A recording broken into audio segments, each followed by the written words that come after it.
Hey, my name's Analyst KB, and I'm here to recap all of March Madness. No dilly-dally, let's just get straight into it, starting with the East region. Starting with UConn and Stetson, this was expected. UConn beat them by 40, very, very expected.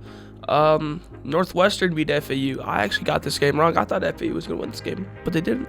This game went into overtime, and FAU lost by 12. How do you get outscored by 12 in overtime? It's only 5 minutes. It doesn't make any sense. In a pretty popular 5-12 matchup, San Diego State, the 5 seed, ended up pulling out the win against UAB, winning by 4. But the biggest upset of the East region was 13 seed Yale beating 4 seed Auburn, who I actually had in the championship. So this actually broke my heart. It really ruined the tournament for me. Yale almost lost to a losing record team in Brown in the Ivy League championship. So how do they beat Auburn, who is statistically like the best 4 seed ever? Like, how, bro? How? Another decent upset was 11 seed Duquesne beating 6 seed BYU by 4. They were actually up basically the entire game. So it was a through and through controlled game by Duquesne, who I didn't know who they were until the start of this March Madness tournament. So props to them, I guess. Illinois beat Morehead State in the 3-14 matchup. This was a pretty close game through like the first, I'd say 65% of it, and then Illinois showed their talent superiority and pulled away, winning by 16. Washington State beat Drake by 5 in the 7-10 matchup. This was basically a 50-50. I went with Drake here, but there's a bunch of people who picked Washington State, and they got it right. Not me, though. The 2-15 matchup, Iowa State and South Dakota State, it was looking pretty scary for Iowa State. I think they were down by close to double digits in the first half, but then they ended up winning by 17. So pretty expected when you look at the whole entire game. Moving on to the West region, first round we got North Carolina versus Wagner, and Wagner beat Howard in the first 4. North Carolina ended up winning by 28, which is expected because they're the 1 and Wagner's the 16. The 8-9. Most people said that 8-9s are 50-50s. This game was not a 50-50. Michigan State is so much better than Mississippi State, and they showed it. They won by 18 points, 69-51. And Michigan State is my Final Four pick. You'll see how far they go. Oh my god. Now this is probably the least expected 5-12 upset. 12 seed Grand Canyon upset 5 seed St. Mary's. Now, fun fact. Grand Canyon's an online school. How do you get beat by an online college? That doesn't make any sense. They lost by 9? Dang. Embarrassing. Like, realistically, I could try out for Grand Canyon today and be a starter by tomorrow. That's how bad Grand Canyon is. They're an online college. Like, what are we doing? The highest scoring game of the first round was 4 seed Alabama versus 13 seed Charleston. I did pick Charleston to win this game. That was my highest upset pick in my bracket. It did not go good. The score is it's deceiving. Alabama really dominated this game. They scored 109 points. Now, their defense was terrible. They let Charleston score 96. But if you win by 13, you're doing something right. And they are the best offense in the country, so yeah. Highest scoring game in the first round. And then the 6-11, I picked New Mexico in this matchup. That did not go good. They lost by 21. I don't know what happened. Clemson, I don't know, because like they ended out the season so bad, Clemson did. But then they go into the tournament, and this was the most popular 6-11 upset. And they beat them by 21. I don't even think they were favored in this game. Like, it doesn't make any sense. I'm baffled. I'm baffled. In the 3-14, Baylor versus Colgate. This was a blowout. I don't think many people watched this game after the first 10 minutes, because I'm pretty sure Baylor was up by 25 after halfway through the first half. They ended up winning by 25. Pretty boring game. Now for one of the most exciting games, Dayton versus Nevada. Nevada was up by, I think, 17 with around like 6 minutes to go. It was like 56-39. They ended up losing 63-60. Dayton came back and won by 3. That's a 20-point swing in 6 minutes. That's, I mean, it's March Madness, the madness of March. So, I guess, but like, dang, dude, Nevada's just choking. Terrible. Couldn't be me. And then Arizona versus Long Beach State. Through the first half and probably like the first 5 minutes of the second half, this was basically a tie game. Now, Arizona did pull away and win by 20, but for the first 25 minutes of that game, Arizona fans were getting deja vu and flashbacks of last year when they lost to Princeton as a 2 seed, and Princeton was a 15 seed. But they ended up pulling it out, so everything worked out for them. Nice. Houston versus Longwood. Houston won by 40. Not much to talk about here. Texas A&M versus Nebraska. Texas A&M won by 15. They scored 98 points. This was also another game where usually people say 8-9s are 50-50s.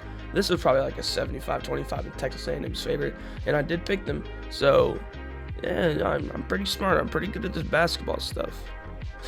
Yeah. Now on the 5-12 Wisconsin and James Madison, the 12 seed James Madison did end up winning, and I picked this too. So, another reason why I am the best sports analyst you will ever meet. I'm serious. I ain't playing no games. But anyways, back to the games.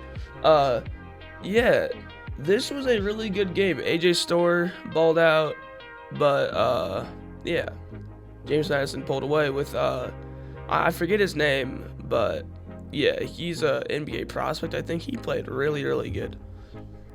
Duke versus Vermont. Duke dominated this game. They won by 17. Vermont only scored 47. A dominant defensive performance by Duke, and they move on to the second round. Texas Tech and NC State. NC State ended up winning this, and I'm pretty sure they were favored in this game because they were coming off the ACC championship run that they had, winning 5 games in 5 days. And I think they were favored against Texas Tech, even though they were 5 seats lower than them, and they did end up winning by 13. So I guess the odds makers also know what they're talking about. Now for the biggest upset of the tournament, 3 seed Kentucky lost to 14 seed Oakland, 80-76. Most people had Kentucky going to the Elite 8, and some had them going to the Final Four. Even some of them had them winning the championship, and they bow out in the first round, which is pretty crazy. It's pretty crazy. Personally, I had them going to the Elite 8, but yeah, I wasn't too distraught because they do have one of the worst defenses, but they do have one of the best offenses. But I guess they're freshmen, since they don't have any experience playing in March Madness, they just crumbled under the pressure because their freshmen did not play good. Rob Dillingham didn't play good. Reed Shepherd didn't play good. The only player that really played good for them was Antonio Reeves. He's like a super senior. Now for maybe the best game of the first round, 7 seed Florida and 10 seed Colorado. Colorado ended up hitting a game winner, KJ Simpson. Hit a mid-range with like 7 seconds left. That ended up winning the game. They won 102-100.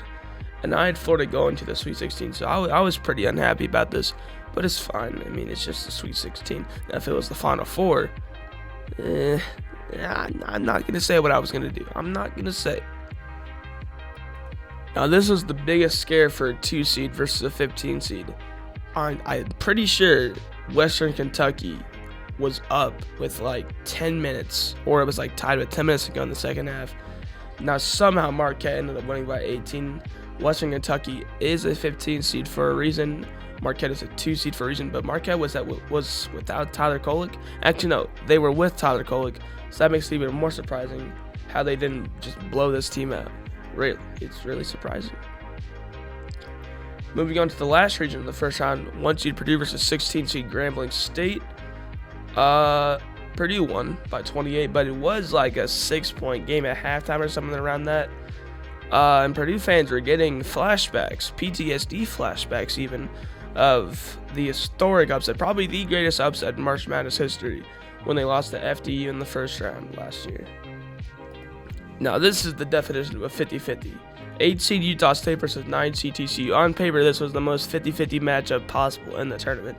Now, I did pick Utah State, and they did end up winning by 16. So that just shows that games aren't played on paper. You actually got to play the games, which makes it even harder to predict, which is not good for me because I like my analytics. Now, this is probably the most popular 5-12 upset, but it did not happen. 5 seed Gonzaga was picked to lose against 12 seed McNeese, but they ended up winning by 21, and it was a dominating fashion too. I think they led by 20 after the first half, and they just steadied that lead for the whole entire game. And Gonzaga hasn't lost in the first round in like 15 years or something like that. Now, keep in mind, I'm not looking any of this stuff up, but I'm sure I'm getting probably like 90% of it right. And if I'm not getting it right, I'm like a couple metrics off. So don't be mad at me that I'm getting some of this wrong. So I want to get this out quick, but I'm not rushing it because I need quality over quantity. You gotta remember that.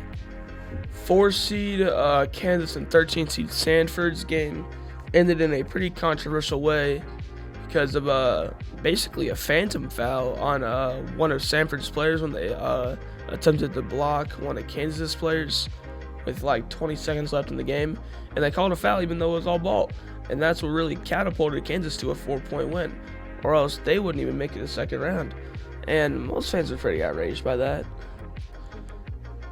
Now, this 6-11 matchup was one of my most proudest moments of the tournament because I predicted it correctly.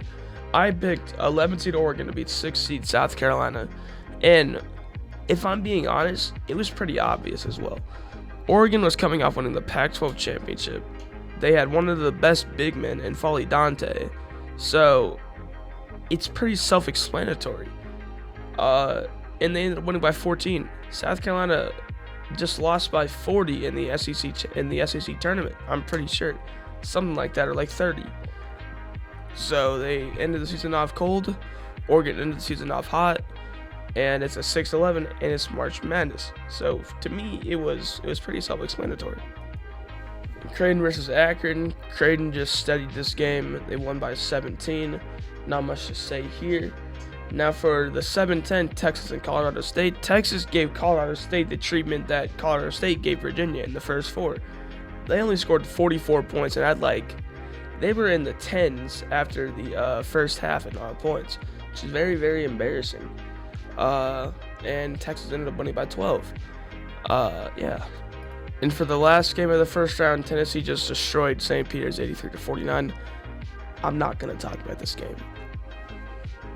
Moving on to the second round in the East region, 1 seed UConn and 9 seed Northwestern. UConn dominated this game, and the score isn't really telling of how dominant UConn was in this game. They once had a 30-point lead in this game, but they ended up winning by 17, 75-58. San Diego State and Yale, this was also another domination. I'm telling you, I told everyone Yale was going to get destroyed by San Diego State. That happened. They lost by 28 because they're an Ivy League school. It's just not going to work out. The 3-11 matchup, Illinois versus Duquesne, was also a blowout. So the first 3 games of the East region were blowouts. This time, Illinois won by 26, 89-63. Now, the first and only decent game of the East region second round was 2 seed Iowa State and 7 seed Washington State. Iowa State did end up winning by 11, but this game was pretty good. They just pulled away in the last 5 minutes because of foul trouble and stuff. Moving on to the West region second round, this was what just shattered my bracket, really. I had Michigan State in the Final Four, but they ended up losing to North Carolina, the 1 seed, 85-69. And this game started out so good. Michigan State was up by 14. I remember vividly watching this at my grandparents' house. Michigan State was up by 14 in the first 10 minutes of the game.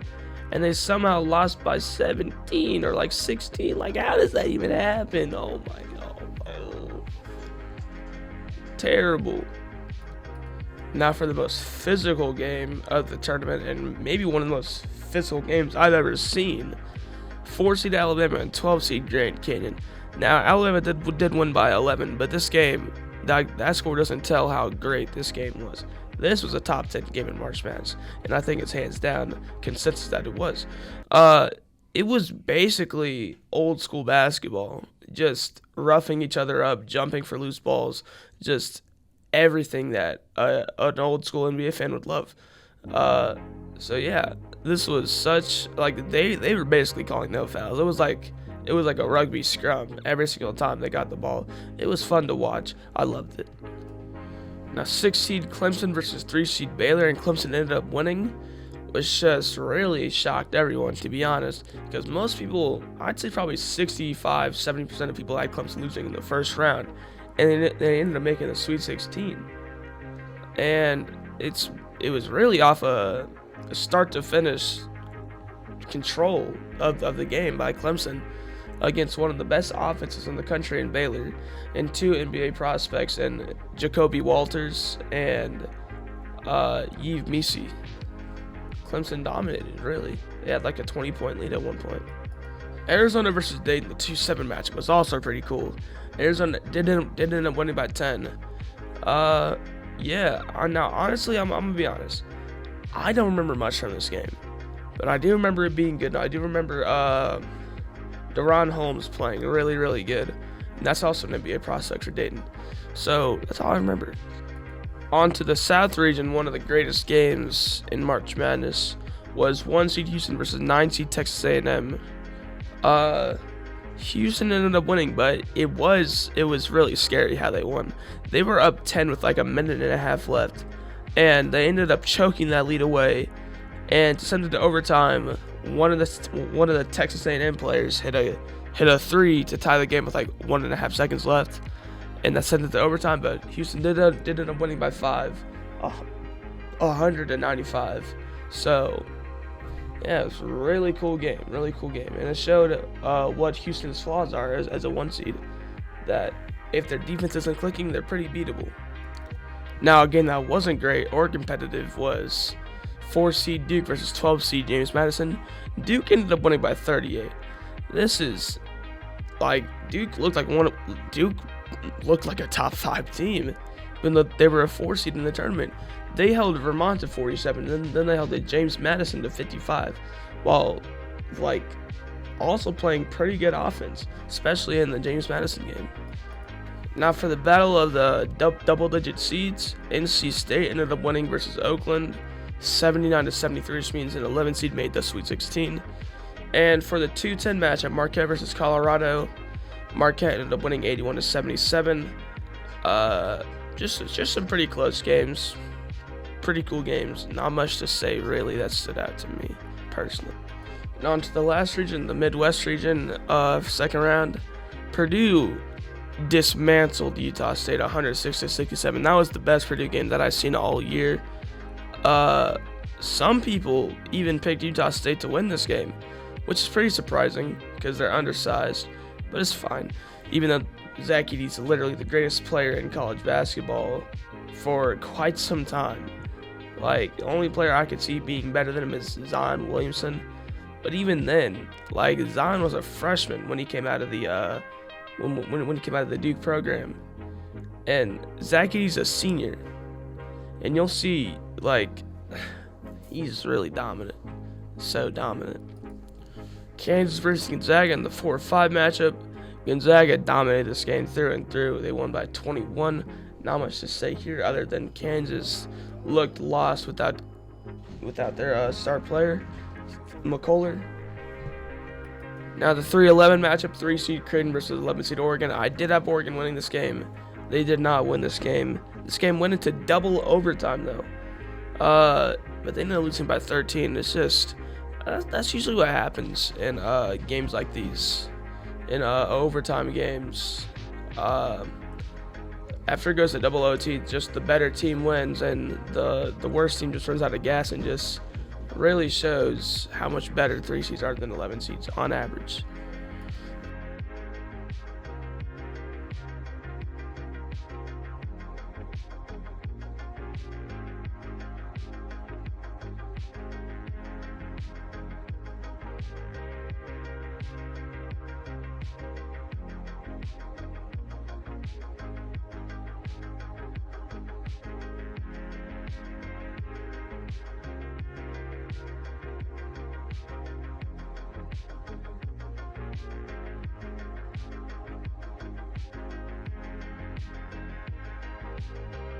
Moving on to the Sweet 16, in the East Region, 1 seed UConn faced off against 5 seed San Diego State. This was a demolition. UConn won by 30. 30. Just domination through and through. And one of the best games in the tournament, 2 seed Iowa State versus 3 seed Illinois. I had Illinois in this game, and they ended up winning. Illinois won by 3, 72-69. Terrence Shannon Jr. is so good. I'm telling you, I know he's 23, but he's going to be a great NBA player. And I know he should get drafted in the first round, but he might not because he's 23. And in NBA James value age, but he should be drafted in the first round. He's so good. In the West Region, 1 seed North Carolina faced off against 4 seed Alabama. And Alabama ended up winning this game, 89-87, which meant that was the first 1 seed to lose in the tournament. And Alabama, this was also one of the greatest games in the tournament. High scoring, which personally I like, but there was still some defense, which is the perfect mix. I like a game that's like 65% offense, 35% defense. That's the perfect mix for me, and this was basically that game. So I really enjoyed watching it. Now I don't remember who made the game-winning play, but I know that Grant Nelson, one of the centers for Alabama, went off in the second half. I think he had like 24 points just in the second half alone, which is insane. For the other Sweet 16 matchup in the West Region, 2 seed Arizona faced off against 6 seed Clemson, and Clemson won again. Reminder, most people had Clemson losing in the first round, and they moved on to the Elite 8. Like, how does that even work? And really the reason why Clemson won so many of these games is because the teams they faced heavily struggled from 3-point range, and that's what really wins or loses a game. If you take a lot of threes and you miss, you're most likely going to lose the game, and if you make a lot of threes and you take a lot of threes, you're most likely going to win the game. So it's just how this game works now. South Region, 1 seed Houston faced off against 4 seed Duke, and Duke ended up winning this game, but this came with an asterisk. Big 12 Player of the Year and first team All-American Jamal Shead ended up injuring his ankle or lower leg in the first half, and he didn't play a single minute in the second half, and Duke only won by 3. So it's fair to assume if Jamal Shead was in the game, they would have won, and that's just not what happened. And as March Madness injuries happen, it sucks, but this was the second 1 seed to fall in the tournament. 4 seed Duke moves on. For the other Sweet 16 matchup, 2 seed Marquette faced off against 11 seed NC State, and NC State won by 9. The Cinderella run continued, and it's great for a March Madness tournament to have a Cinderella story, and that was NC State this year, and it was pretty cool to watch. It was really controlled the whole entire game. They won by 9, so yeah, they deserved to win, really. Last region, Sweet 16, the Midwest region, Purdue faced off against Gonzaga in the 1-5 matchup. Purdue won by 12. This game was really close at halftime, but Purdue ended up pulling away, winning by 12. Zach Edey dominated like the other 3 times. I think he was averaging at this point 30 points and 20 rebounds with like 2.5 blocks in the tournament, which is unheard of, really. I mean, he's 7'4", and he has good fundamentals. He has decent skills, so yeah, he's gonna do really good. Then the 2-3 matchup, Tennessee versus Creighton. Tennessee ended up winning 82-75. Now this was truly a game of runs. It started out with Tennessee going on an 18-0 run at the start of the second half, I think, which put them up by 20. And then Creighton went on a 20-7 run, which cut the lead down to 7, and that's where the lead stayed at. Tennessee won by 7, 82-75. Moving on to the Elite 8, UConn with another demolition, this time against 3 seed Illinois. They won 77-52, so a 25-point win for the 1 seed overall seed UConn Huskies. And in the West region, Alabama versus Clemson, the 4-6 matchup. Alabama ended up winning. Now, the reason why Clemson lost, and I pointed this out in the other times Clemson won, is because Alabama shot really well from 3, and that's why Clemson lost. Because for Clemson to win in these March Madness games against superior opponents, in my opinion, they're superior opponents, they got to shoot terrible from 3. And part of that is because Clemson's defense is really good, Part of that is because the teams are just getting unlucky, and that's what happened here. But this time, Clemson was unlucky because Alabama is one of the best three-point shooting teams in the country, and they're the best offense in the country, and they put it on them. So Alabama wins 89-82, and they move on to the Final Four. South Region Elite Eight, 4 seed Duke versus 11 seed NC State, and I actually expected NC State to win, and they did. And the reason why I picked 9 seed Michigan State to make the Final Four is that since 2013, 9 out of the 10 Final Fours had a 7 seed or higher in it. The only time that didn't happen was 2019. That's why I had Michigan State in the Final Four as a 9 seed. That obviously didn't happen, but there was a 7 seed plus to make the Final Four, and that was 11 seed NC State, and that was the 6th time an 11 seed made the Final Four, and the first time since 2021. Going on to the Midwest Region Elite Eight, this was the greatest individual battle I've probably ever seen in a March Madness game. The two best players in college basketball, Purdue's Zach Edey and Tennessee's Dalton Knecht, facing off in the Elite Eight for a chance to go to the Final Four. This is the first time a 1 and a 2 met up in an Elite Eight since 2019. So that's pretty crazy as well. It's pretty surprising, really. Now, this was an amazing game. Zach Edey had 40 points and 16 rebounds. Dalton Knecht at 37 points. It's incredible how great these players are. But Purdue ended up winning 72-66. Both players didn't have much help at all on their respective teams. So it was basically just who can score more efficiently. It was incredible to watch, though. They were just unstoppable. NBA players playing in college, really, that's really what it is. Now we're on to the Final Four, and the narratives for each team. UConn was looking to become the first back-to-back champion since Florida did it in the mid-2000s. This was Alabama's first Final Four in program history. This was NC State's first Final Four since 1986, and they were looking to become a champion for the first time since 1983. And this was Purdue's chance to do what Virginia did in 2019 and win a championship after losing to a 16 seed in the first round the year before. Pretty insane narratives. In the first Final Four, this was UConn's first competitive game of the tournament, and really the first competitive game of the tournament the last 2 years. But they still ended up winning by 14, but it was tied at 56 all with like 10 minutes to go in the game. But UConn ended up going on a 30-14 run to close out the game. They won by 14. Yeah. It was the best game UConn, the best team UConn has played in the last 2 tournaments for them. And in the other game, it was pretty boring, if I'm being honest. Purdue won by 13. NC State was really never that close to winning this game. Even in the first half, when they were only down by like 5 or 4, I think, I still felt like Purdue was really in control of this game, and it showed. NC State only scored 50 points.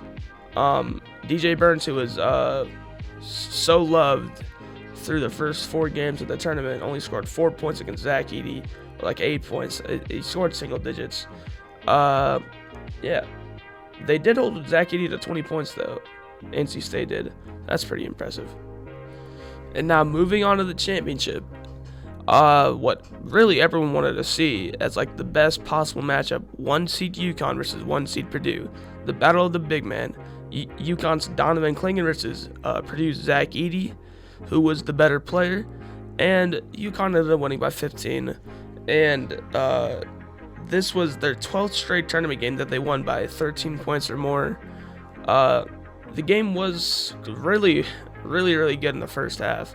In the second half, it just got away from Purdue.